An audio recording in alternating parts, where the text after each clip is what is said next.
Bonjour, je vous invite à continuer la lecture et le commentaire du psaume 63 que nous avions déjà commencé, et ce, comme d'habitude, à partir de sa langue originale qui est l'hébreu. Psaume 63, intitulé Cantique de David dans son être dans le désert de Juda. Donc Cantique de David, ça veut dire en français chant d'amour, et quand David, ou celui, le croyant, qui est dans le désert de Juda, désert qui est à la fois le lieu de l'épreuve et le lieu de la révélation, et donc effectivement ce psaume qui est toujours dans l'ambiguïté entre le croyant qui est à la fois dans la difficulté de ce monde et en même temps dans la révélation d'un Dieu d'amour qui le soutient. Il commence par, nous l'avions vu, une profession de foi. « Ô Dieu, tu es mon Dieu, je t'attends, mon âme a soif de toi ». Encore cette ambiguïté à la fois d'une profession de foi, de celui qui reconnaît Dieu pour son Dieu et qu'en même temps il continue de dire qu'il a soif de lui. Combien ma chair aussi a besoin de toi, dans une terre aride, épuisée sans eau, ainsi je t'ai contemplé dans la sainteté. C'est-à-dire ainsi je t'ai vu et il a découvert cette sainteté de Dieu qui est une chose absolument essentielle. Et la fin de ce verset 3, donc, qui dans ma traduction habituelle dit « Pour voir ta puissance et ta gloire », là, pas de révélation particulière, effectivement c'est bien ce qu'il y a écrit « Lir'ot uzra ou revodera » pour voir où sera ta force ou que vaudera et ta gloire. Alors ce coup-ci, il s'agit bien du verbe ra'a qui veut dire voir, alors qu'avant, je vous l'avais dit, c'était un verbe qui désignait plutôt une sorte de vision mystique, en quelque sorte.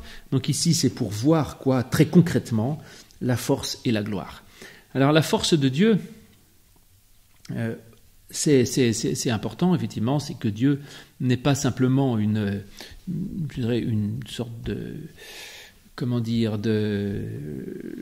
d'idéal lointain ou philosophique qui consisterait uniquement à dire je crois dans l'amour ou des choses comme ça, ou je crois dans la transcendance, mais que Dieu a véritablement une force d'action dans le monde et que donc Dieu a une véritable puissance.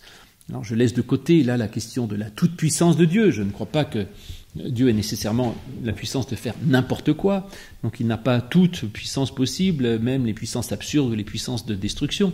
Dieu a une puissance qui est la sienne et il faut savoir la discerner, mais en tout cas Dieu a une véritable puissance et Dieu certainement peut faire de grandes choses. Et donc je peux voir ainsi dans cet extraordinaire de Dieu à la fois qu'il a une puissance et en même temps que vaudra qu'il a une gloire. Alors la gloire kavod, c'est comment dire, c'est le poids en fait en hébreu, et donc de dire que Dieu a véritablement un poids, c'est-à-dire une consistance.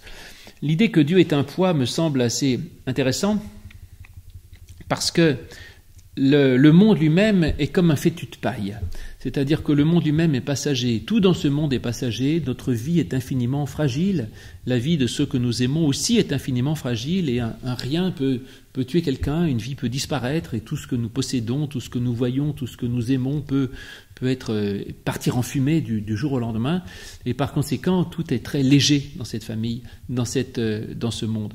Et il est important de reconnaître qu'il y a en Dieu justement un poids, c'est-à-dire que Dieu, il est ce qui est solide, il est le lest de notre existence. Et sans Dieu, notre vie n'est comme un fétu de paille qui s'envole au moindre coup de vent et qui est balayé par les tempêtes ou par n'importe quel petit souffle qui pourrait survenir. Mais en Dieu, nous avons un lest, un poids qui nous permet de demeurer et de ne pas nous envoler n'importe où. Et donc voilà ce que l'on voit dans cette justement extraordinaire de Dieu. Au verset 4, le psalmiste continue de dire ce qu'il y a de merveilleux en Dieu. Il dit « Car ta bienveillance est meilleure que la vie, et mes lèvres te glorifieront. » Alors qu'avons-nous exactement? Reprenons le texte de plus près. « Ki tov chasdecha, car bonne ta bonté, mechayim, plus que la vie. » Encore une fois, l'hébreu fait l'économie du verbe être, mais en français, on est un peu obligé de le rajouter en disant « Oui, car ta bonté est bonne plus que la vie », donc sous-entendu, est meilleure que la vie. Bon, que la bonté ou l'amour de Dieu soit meilleur que la vie, c'est intéressant, soit parce qu'on est content d'être en vie, mais on a besoin de l'amour de Dieu, c'est-à-dire que le goût que nous avons de l'amour de Dieu est encore plus important que tous les besoins vitaux que nous pouvons avoir, ça c'est vrai. Et on peut dire aussi que l'amour de Dieu est même plus important que la vie, parce que même si nous perdons la vie, sous-entendu la vie physique, nous ne perdons pas l'amour de Dieu. C'est-à-dire que l'amour de Dieu est éternel, il est cette valeur éternelle qui nous est donnée, cet accueil éternel, et dans l'amour de Dieu, nous avons une dimension que la mort ne peut pas nous retirer. Et donc, effectivement, l'amour de Dieu est meilleur que la vie, et parce qu'il est une valeur éternelle, alors que notre vie physique, elle ne l'est pas. Mais on pourrait l'interpréter autrement, parce que quand je vous ai dit est bonne plus que la vie, en fait il y a écrit « Ki tov rasdera » car elle est bonne, car ton amour est bon. Et il y a écrit « Mechayim » plus, qu'on traduit d'habitude par plus que la vie, mais on pourrait le traduire par à partir de la vie, Mechayim. Et donc je découvre effectivement la bonté de l'amour de Dieu à partir de ma propre vie. C'est-à-dire c'est dans la vie, mais pas simplement dans la vie biologique, ou même, pourquoi pas, à la limite, quand je vois la naissance de mon enfant, je dis, il y a une merveille, et là je peux découvrir l'amour de Dieu dans la naissance d'un nouveau-né, ou simplement dans le fait de vivre, je dis, oui, merci Seigneur, je vis.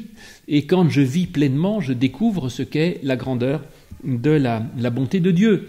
Ou alors que c'est dans ma vie, quand j'expérimente dans l'existence, que je découvre ce qu'est l'amour de Dieu. Donc c'est vraiment la vie elle-même qui me permet de découvrir ce qu'est l'amour de Dieu.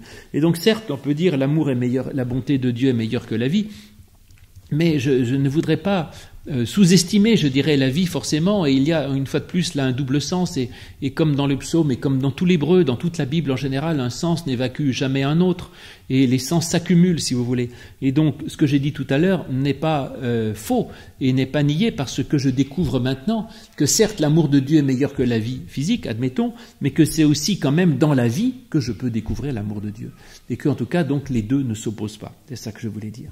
Et donc, car ton amour est bon à partir de la vie ou plus que la vie, admettons, les deux peuvent s'entendre. Et enfin, ce fataï, mes lèvres, yeshavrunecha, te célèbre. Shavar, ça veut dire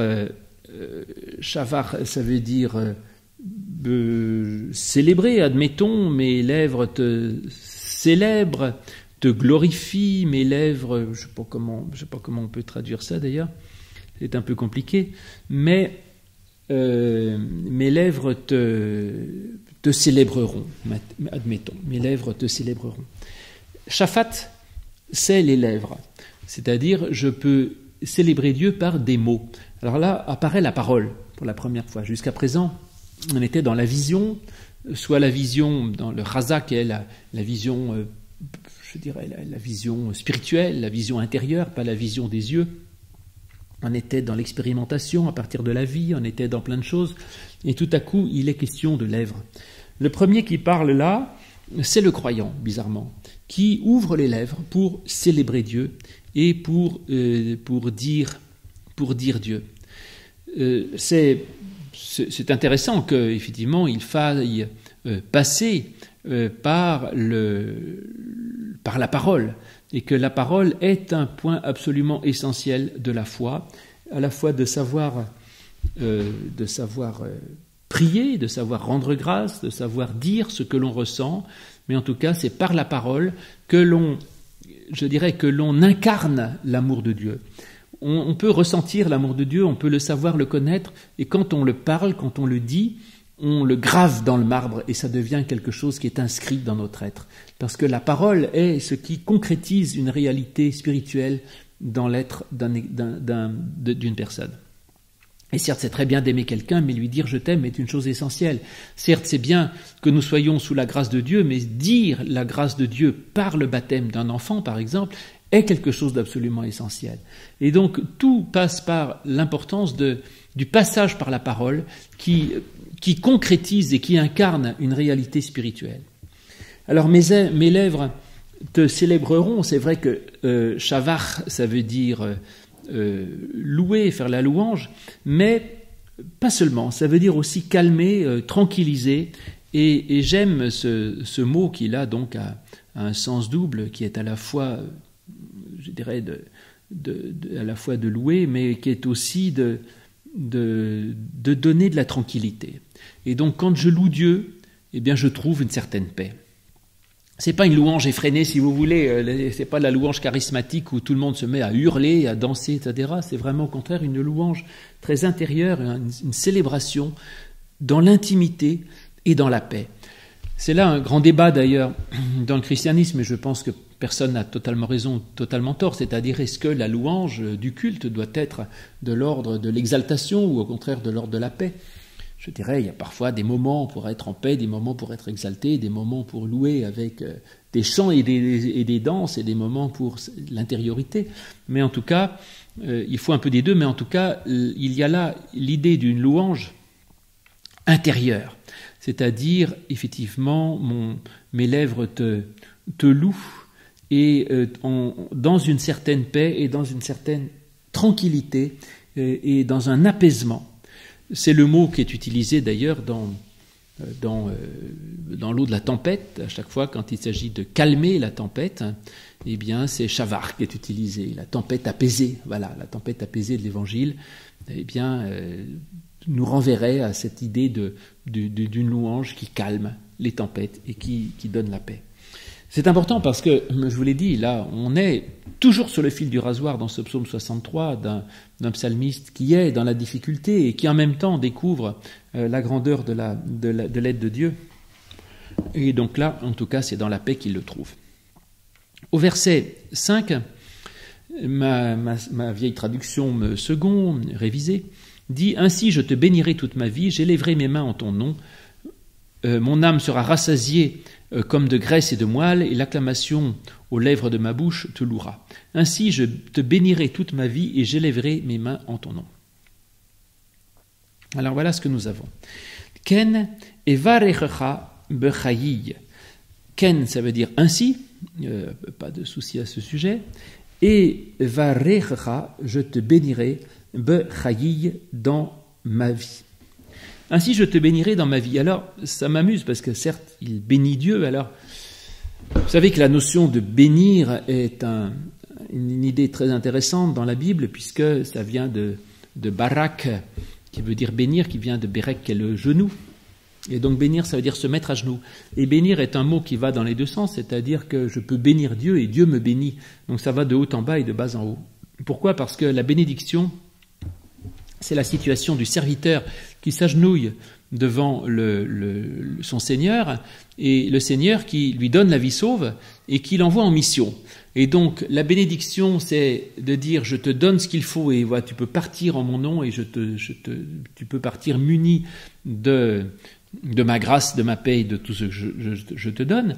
Et c'est aussi le serviteur qui s'agenouille devant le maître en lui disant j'attends tout de toi et tu as le pouvoir sur moi. Et donc bénir Dieu, évidemment, ça veut dire je sais que de toi vient la vie ou la mort, et je sais que toi tu as pouvoir de vie ou de mort sur moi. C'est important de dire ça parce que le sens a été un peu changé, je crois, petit à petit, probablement à cause du fait d'avoir traduit ce verbe barak par bénir, benedictus, benedicere, ou en grec evlogein, qui veut dire du bien ou dire bien, et on pense que bénir, ça veut dire du bien. Ce n'est pas faux, parce qu'on peut dire Dieu dit du bien de nous, et quand Dieu dit du bien de nous, ça nous crée, parce que toute parole de Dieu est créatrice, et inversement, je dis du bien de Dieu parce que je dis tout le bien que Dieu fait pour moi. Et donc je bénis Dieu, je dis le bien. Certes, il y a dans la bénédiction de toute façon un acte de parole, mais c'est plus une attitude. Et dans l'hébreu, en tout cas, il n'y a pas bénédicere, c'est pas dire du bien en hébreu. En hébreu, c'est le genou. Et donc, je m'agenouille devant toi. Je me prosterne devant toi et je dis, Seigneur, tu as sur moi pouvoir de vie et de mort, et tu as la possibilité de m'envoyer en mission en me donnant ce dont j'ai besoin pour faire cette mission. Et donc c'est ça, ainsi je te bénirai, bechayi, dans ma vie.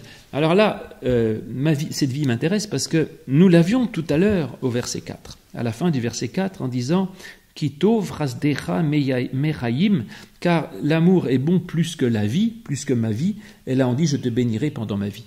Donc vous voyez que j'avais raison la dernière fois de ne pas nécessairement mépriser la vie et de ne pas dire l'amour de Dieu vaut mieux que la vie, donc la vie je m'en fiche. Là, je vous avais dit, on peut le comprendre autrement en disant car ton amour est bon dans ma vie, à partir de ma vie, c'est dans ma vie que je découvre l'amour de Dieu, et non seulement dans la vie je découvre l'amour de Dieu, et du coup je retourne cela par justement le fait que cet amour de Dieu, du coup, me permet de bénir Dieu. Donc c'est dans ma vie que je peux bénir Dieu, dans ma vie que je peux me prosterner devant Dieu et dire « Seigneur, je mets ma vie à ton service, et ma vie, je la mets devant toi, et je dis « Tu as sur ma vie pouvoir de vie ou de mort, de vie éternelle ou de mort éternelle, et ma vie, elle est consacrée à ton service. » Donc cette vie n'est pas mauvaise, si vous voulez. C'est justement dans la vie que je peux bénir Dieu, que je peux le reconnaître et le servir, et c'est aussi dans cette vie que je peux découvrir l'amour de Dieu. Donc ainsi, Ken avarecha, ainsi je te bénis, bechayai, je te bénis dans ma vie, beshimcha, esa kafai, et dans ton nom, j'élève mes mains. Et dans ton nom, j'élève mes mains. Shimra, c'est le nom de Dieu. Alors, le nom de Dieu, c'est Dieu. Je n'ai pas trop de soucis là-dessus. D'ailleurs, les Juifs appellent souvent Dieu Hachem, c'est-à-dire le nom.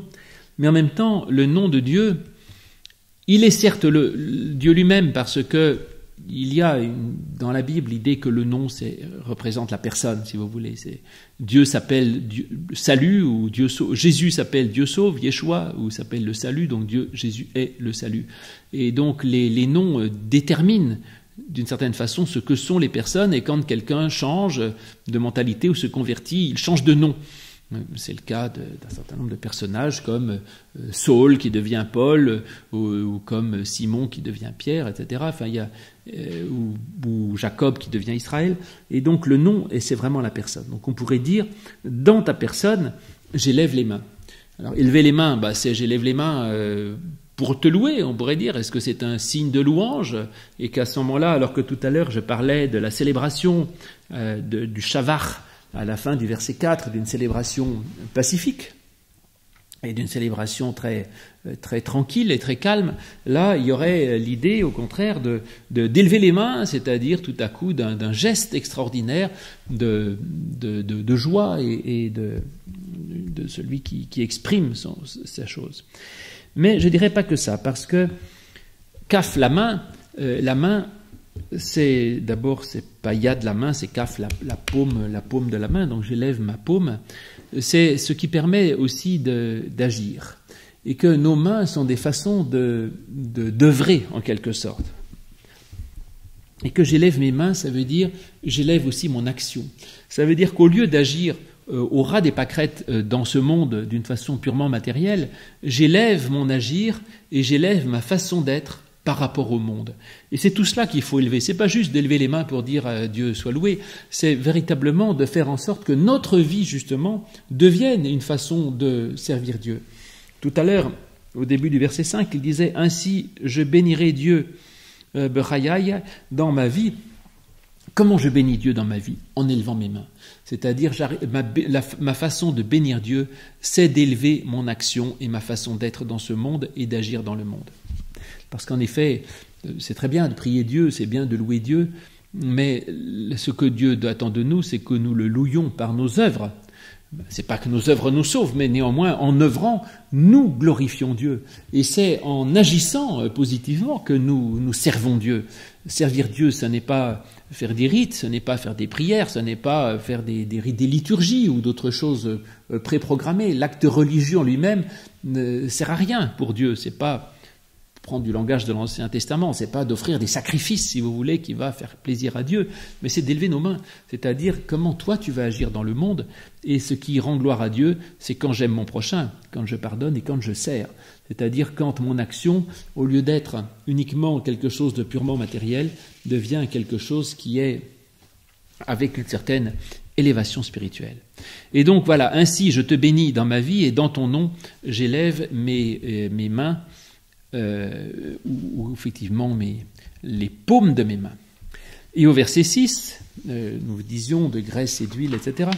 Eh bien, nous avions cela, vous disais-je, mon âme sera rassasiée comme de graisse et de moelle, l'acclamation aux lèvres, ma bouche te louera. Cette graisse et cette moelle laissent à penser qu'on retombe dans une logique de sacrifice, mais nous allons voir que ce n'est pas du tout évident. Et nous avons cela au verset 6. Kemo relève des chaînes. Comme relève, c'est la graisse, et des chaînes, c'est l'huile, ou c'est la moelle, enfin c'est quelque chose en tout cas de tout à fait précieux. Donc de graisse et d'huile, comme de graisse et d'huile, Kemo des chaînes relève des chaînes, Tisva nafeshi, Tisva, shava, ça veut dire satisfaire, rassasier, ainsi est rassasié nafeshi, mon âme.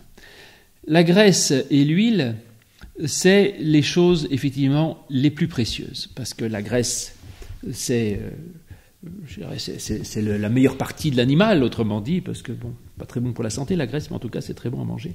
Et donc en tout cas c'est le meilleur. Et donc c'est la crème, pourrions-nous dire aujourd'hui.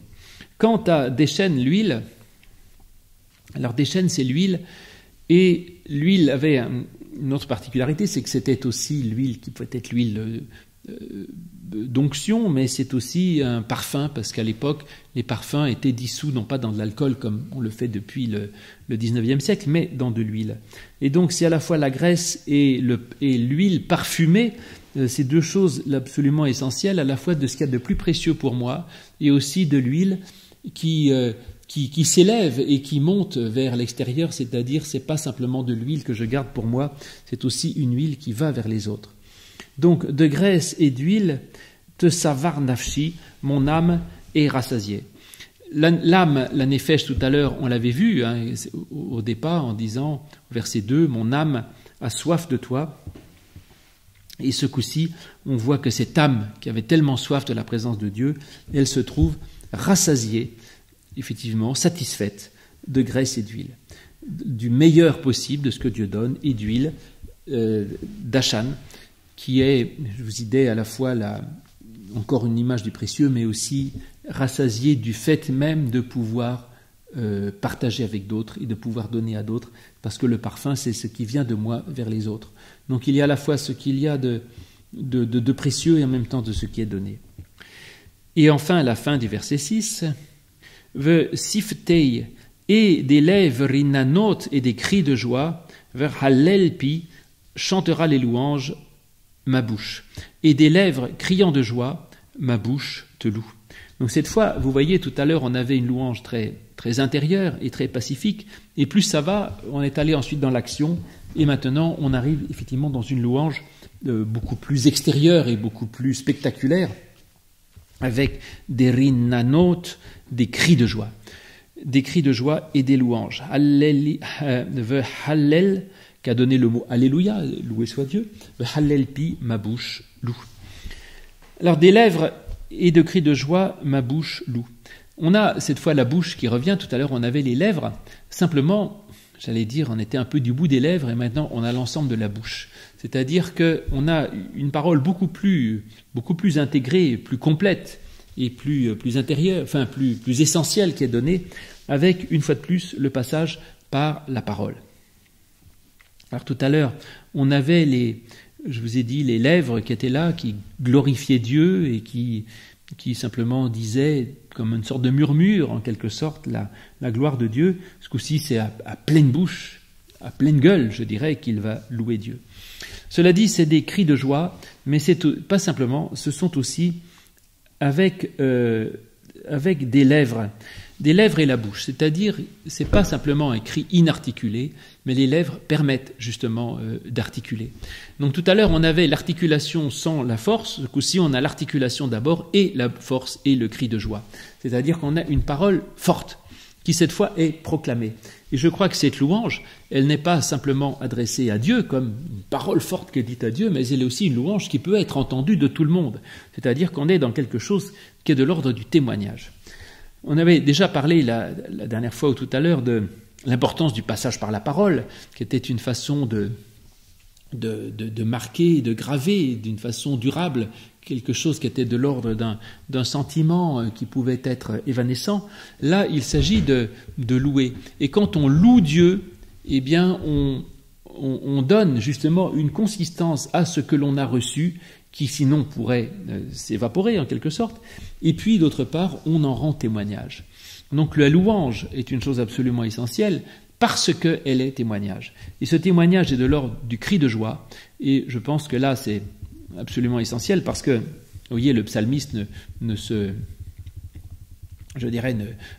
répand pas en plainte, en gémissement ou autre chose, etc. Simplement, il crie de joie. Certes, il est au début dans la difficulté, et il le dit, qu'il est comme une terre aride assoiffée sans eau, mais néanmoins, il découvre petit à petit ce qu'est Dieu, et alors il loue Dieu, et il en témoigne avec force et vigueur. Et c'est là la chose la plus essentielle, finalement, de ces cris de joie, et je pense que la louange est l'expression d'une joie, et que le témoignage est certainement aussi l'expression d'une joie intérieure. Donc témoigner, c'est pas, je dirais, ni contraindre qui que ce soit de croire, ni d'agacer qui que ce soit par des questions pénibles, ni d'essayer d'être fatigant avec un certain nombre de personnes, ni de les contraindre à quoi que ce soit.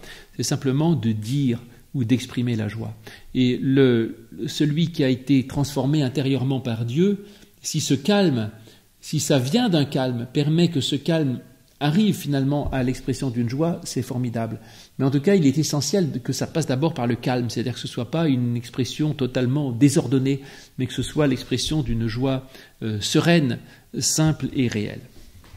C'était donc la fin de ce verset 6 du psaume 63. Nous continuerons ce psaume la prochaine fois avec la deuxième moitié de ce psaume, et nous verrons qu'il y a encore à la fois des merveilles de la part de Dieu et comment le croyant arrive à gérer justement les difficultés néanmoins qui peuvent se trouver dans le monde auxquelles est confronté tout croyant et difficultés auxquelles répond toujours l'amour de Dieu qui est la chose la plus extraordinaire qui soit.